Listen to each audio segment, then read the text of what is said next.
Hello viewers, আজকে চলে আসলাম শিশু পার্ক অ্যান্ড রেস্টুরেন্ট জলপরি। হ্যাঁ, অনেকদিন পর ভাই ভাইদের বাসায় আসলাম আর সবাই মিলে প্ল্যান করা হলো কোথাও ঘুরতে যাব। আর জীবনে প্রথম আজ ঘুরতে আসলাম এক পার্কে, মানে শিশু পার্ক। এটার নাম হলো জলপরি। ঢোকার সাথে সাথে রয়্যাল বেঙ্গল, আর এই হলো জলপরি। জলপরি আসলে জলপরি যদিও বা বাস্তবে দেখা হয় নাই, আর আছে কিনা সেটাও জানি না। আর এখানে এই যে জলপরির মূর্তি দেখে ভালো লাগলো। জলপরি আসলে অনেক সুন্দর দেখা যায়। তারপর এখানে একটা নৌকা, এটা নৌকাটা ইলেকট্রিক। এটাতে উঠলে আসলেই অনেক ভয়ানক একটা, তারপর আবার মজাও লাগে। কিন্তু এটাতে একবার উঠছিলাম, কিন্তু আর পরবর্তীতে আর ওটা হয় নাই। যাক, এখানে একটা বাচ্চাদের জন্য আবার পানিতে দেখা যায় সুন্দর হাঁসের খেলনা। এখানে আবার একগুলো দেখা যায় কি দোলনা, আমরা ওটাতে উঠবো। সেই জন্য ছোটো ভাই টিকিট কাটলো, দুটো টিকিট 50 টাকা করে। ছোটো ভাই উঠছে, এই যে আমার মেয়ে ভাই উঠছে। তারপর আমি আছি, আমি উঠবো, দেখি কেমন লাগে। তো আমাদের এটা শুরু হলো, দেখি কয় রাউন্ড দেয়। তো ওঠার পর দেখি একটু মাথা ঘোরে, মাথাটা চক্কর দিচ্ছে, মানে কী একটা অবস্থা।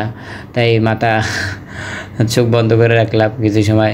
আসলে জীবনে প্রথম উঠলাম এইসবে, শুধু দেখি কিন্তু ওটা হয় না। আজকে প্রথম উঠলাম, খারাপ না, ভালোই লাগতেছিল। কিন্তু এখানে আবার মেয়ে ভাই আমার ছেলেকে নিয়ে উঠছে, আর আমি পাশে। খারাপ না, ভালো লাগতেছে, অনেক মজা হচ্ছে। মেয়ে ভাই অনেক এনজয় করতেছে। কিন্তু হঠাৎ মেয়ে ভাই আবার বলতেছে যে মাথা ঘুরতেছে। আমি বললাম, মেয়ে ভাই চোখ বন্ধ করে থাকো, চোখ বন্ধ করে থাকলে কিছু হবে না। আসলে ভয়েরও একটা বিষয়, অনেক স্পিডে রাউন্ড দেয়, এটা মাথা ঘোরাটা স্বাভাবিক। তো এই জন্য উপরের দিকে একটু তাকাইছিলাম, যে কি দেখি। নিচের দিকে তাকালে ভয় লাগতেছিল, উপরে তাকাইলে মনে হয় যে আস্তে আস্তে ঘুরতেছে, তখন ভয়টা একটু কেটে যায়। এবার শেষ নামলাম, নামার পর মেয়ে ভাইয়ের অবস্থা খুব খারাপ। বেচারা মনে হয় বমি টমি করবে, কয় মাথা আবার চক্কর দিচ্ছে। বেচারা দেখেন কি। তারপরে এই যে হাফসামণি অনেক খুশি। তারপর এই যে আমার বাপজানটা, সে আবার উঠবে, সে আবার খুশি। এই জন্য আর একটু দেখ ভিডিওটা যে দেখে, সে তো আবার উঠতে যাচ্ছে। যাই হোক, ওটাতে শেষে আমরা এখন আসলাম এই যে এটাতে। এখানে কার আছে, রিমোট কন্ট্রোল।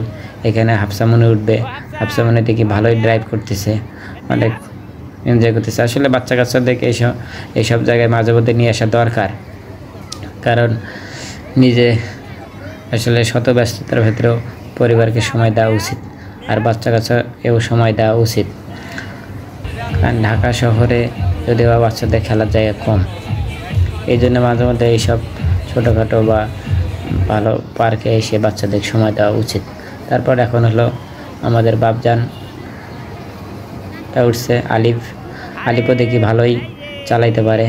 আসলে এটা বাচ্চারা নিজে চালায় না, এটা অবশ্য সাইডে একজন অপারেটর থাকে, উনি রিমোট কন্ট্রোল দিয়ে করে। আর বাচ্চারা জাস্ট শুধু ওদের নিজের ইচ্ছা মতো ঘোরাঘুরি করে, এটাতে কোনো কাজ হয় না। কিন্তু কাজ হয় মূলত রিমোটে। মনে হয় যে না, বাচ্চারা ড্রাইভ করতেছে, যদিও ওই বাচ্চারা অনেক ছোট, আলিফ 2 বছর। তো মেয়ে ভাই শেষ রাউন্ড। আমরা এখন উঠবো হলো ট্রেনে। তো ছোটো ভাই টিকিট কাটলো 6টা, আমরা 6 জন আছি।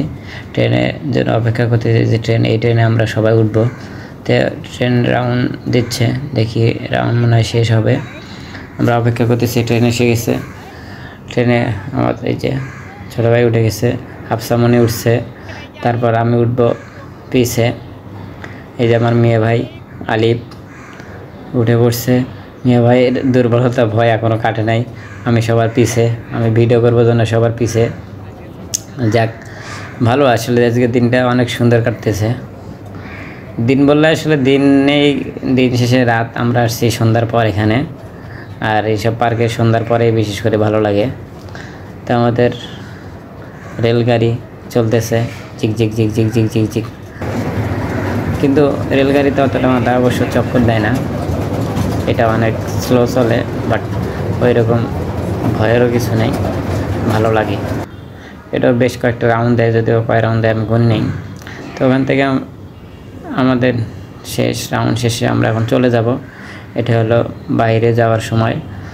আর একটু ভিতরটা আমি আপনাদের ভিডিও করে দেখাচ্ছি। যাই হোক বন্ধুরা, অনেক ভালো লাগলো। আপনারা এরকম পরিবারকে সময় দেবেন। আল্লাহ হাফেজ।